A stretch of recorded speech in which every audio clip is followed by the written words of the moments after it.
Hello friends, आज मैं इस वीडियो में सीबीएसई 12th क्लास की फ्लेमिंगो बुक का chapter 1 the last lesson explain करने जा रही हूँ। इस चैप्टर के राइटर अल्फोंस डॉडेट थे, जो कि फ्रेंच नॉवलिस्ट और शॉर्ट स्टोरी राइटर थे। इनका जन्म 1840 में और डेथ 1897 में हुई थी। चैप्टर की स्टोरी को बताने से पहले मैं इसकी थीम बताना चाहूँगी।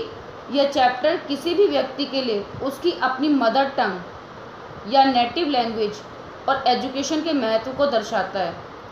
और दूसरा लिंग्विस्टिक शोविनिज्म, जिसका अर्थ है किसी पर्सन, कास्ट, रिलीजन और कंट्री के द्वारा अपनी भाषा को विशेष महत्व देना और दूसरे की भाषा को तुच्छ समझना, दूसरे की लैंग्वेज को मीन समझना, इग्नोर करना। पूरा लेसन इसी के आसपास इसी के महत्व को दिखाता है। इस चैप्टर का नरेटर या कथाकार एल्सेस के एक स्कूल में पढ़ने वाला छोटा सा नन्हा सा फ्रेंच है, जो कि 1870-71 के दौरान फ्रैंको प्रशियन वॉर के दौरान होने वाले एक्सपीरियंस को पाठकों के सामने शेयर कर रहा है।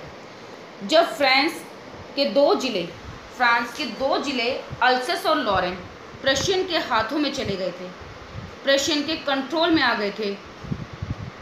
इस चैप्टर की पूरी स्टोरी को मैंने 10 एपिसोड्स में डिवाइड किया हुआ है और उनके साथ में उन एपिसोड से रिलेटेड वैल्यू पॉइंट्स भी दिखाए हुए हैं।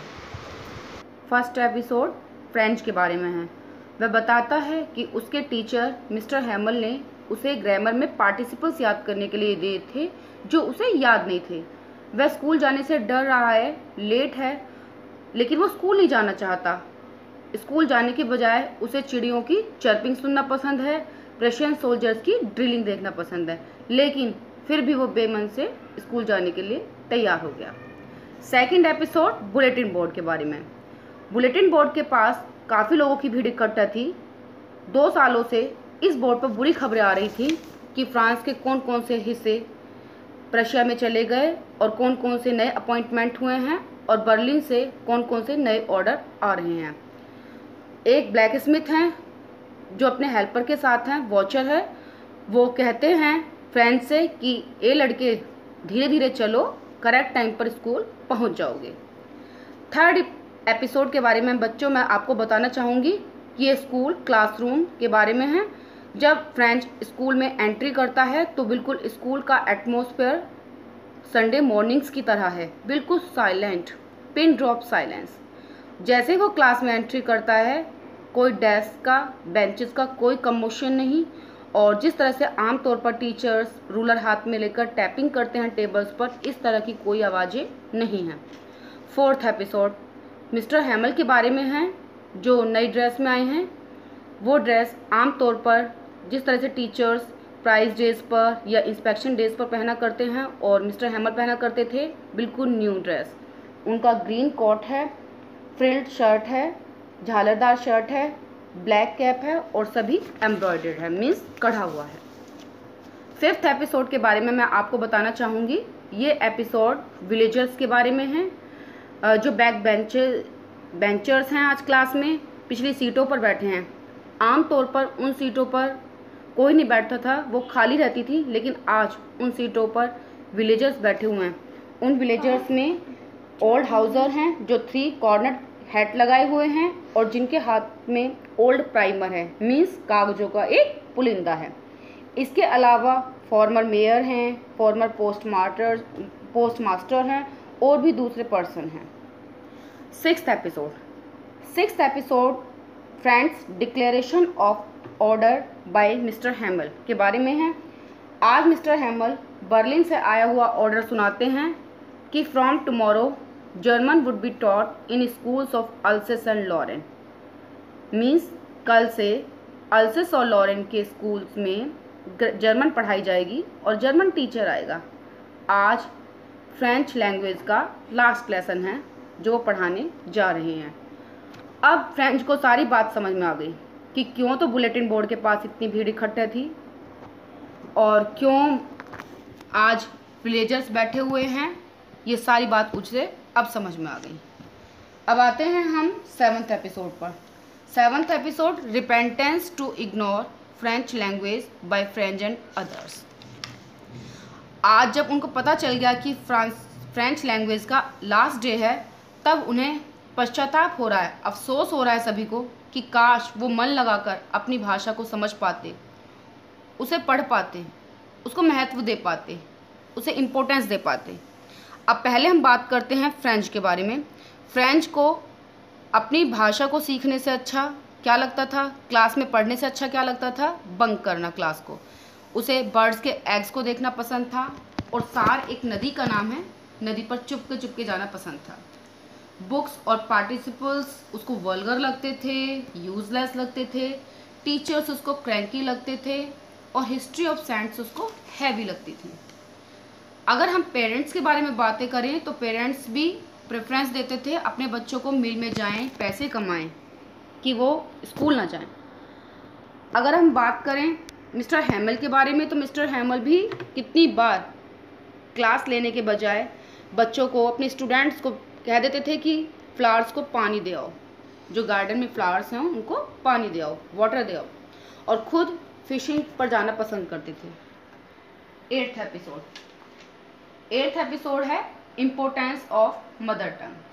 आज मिस्टर हैमल फ्रेंच लैंग्वेज के बारे में बता रहे हैं। उसे वर्ल्ड की सबसे ज़्यादा मोस्ट ब्यूटीफुल, क्लियरेस्ट और लॉजिकल लैंग्वेज बता रहे हैं। वो कह रहे हैं कि यदि हम सब गुलाम हैं तो हमारी भाषा गुलामी से बचने का एक चाबी है, एक रास्ता है। हमें अपनी भाषा को प्रोटेक्ट करना है, अपनी लैंग्वेज को प्रोटेक्ट करना है। Our language is our spirit, मतलब हमारी भाषा हमारी पहचान है, हमारी आत्मा है, हमारा एग्जिस्टेंस है। 9th एपिसोड है लर्निंग और टीचिंग को लेकर, कि क्लास में आज क्या क्या हुआ, क्या क्या लर्निंग हुई और क्या क्या टीचिंग हुई। मिस्टर हैमल फ्रेंच को खड़ा करते हैं और कहते हैं पार्टिसिपल सुनाओ। फ्रेंच बहुत डरे हुए हैं, पजल हैं, कुछ वर्ड्स को मिक्स भी कर देते हैं, और लेकिन आज मिस्टर हैमल उन्हें डांटते नहीं हैं। और इसके बाद मिस्टर हैमल राइटिंग वर्क देते हैं सभी को। वो अपने पास से ही नोटबुक्स देते हैं सभी बच्चों को, और उन पर राउंड हैंड में लिखा हुआ है फ्रांस अल्सिस, फ्रांस अल्सिस। और सभी स्टूडेंट्स ने अपने अपनी डेस्क के टॉप पर ये इस तरह से लटकाई हुई हैं जैसे ये फ्लैग्स की तरीके से, ये छोटे छोटे झंडे। और इस तरह से पैट्रियोटिज्म की फीलिंग्स हमें क्लास में नज़र आ रही है। क्लास में बिल्कुल पिन ड्रॉप साइलेंस है, सिर्फ पेन्स के चलने की आवाज़ें आ रही हैं और बीटल्स के उड़ने की आवाज़ें आ रही हैं, लेकिन उनको कोई नहीं देख रहा है। इसके अलावा कबूतरों की कूकू की आवाज़ें हैं छतों पर। तो फ्रेंच सोचता है क्या कबूतर भी जर्मन में गाएंगे। इसके बाद एक लेसन हिस्ट्री में होता है, और उसके बाद सब लेटर्स की चैंटिंग करते हैं। स्टूडेंट्स बोलते हैं बा, बी, बी, बो। इनके साथ ओल्ड हाउसर्स भी चैंटिंग करते हैं। अब हमारा सबसे लास्ट एपिसोड है स्टूडेंट्स, वो है उनके डिपार्चर के बारे में, मिस्टर हैमल के डिपार्चर के बारे में। मिस्टर हैमल क्लास के अंदर और क्लास के बाहर हर चीज़ को ऑब्जर्व करते हैं। 40 साल 40 ईयर्स उन्होंने इस स्कूल को दिए थे। यहाँ पर 40 ईयर्स से वो टीचिंग कर रहे हैं। वो प्लांट्स को देखते हैं, वॉलनट और हॉपविन जैसे प्लांट्स को देखते हैं जो छोटे थे अब रूफ तक बड़े हो गए हैं। और इसके अलावा जो फर्नीचर्स थे वो स्मूथ हो चुके हैं, डेस्क वगैरह। और उनकी सिस्टर ने सामान ट्रंक को पैक कर लिया है। घड़ी में 12 बज चुके हैं। और जो सोल्जर्स थे, जैसा कि हमने देखा फर्स्ट एपिसोड में, जो 100 मील के पीछे ड्रिलिंग कर रहे थे, अब वो ड्रिलिंग पर से वापस आ गए हैं और ट्रम्पेट्स की आवाज़ें आ रही हैं और ट्रम्पेट्स बजा रहे हैं उनके म्यूज़िकल इंस्ट्रूमेंट्स। और जैसे ही ट्रम्पेट्स की आवाज़ें आ रही हैं तभी भाव विभोर होकर, इमोशनल होकर मिस्टर हैमल एक चौक का टुकड़ा उठाते हैं और ब्लैक बोर्ड पर लिखते हैं विव ला France, means long live France, France अमर रहे। और इसके बाद क्लास डिस्पर्स हो जाती है।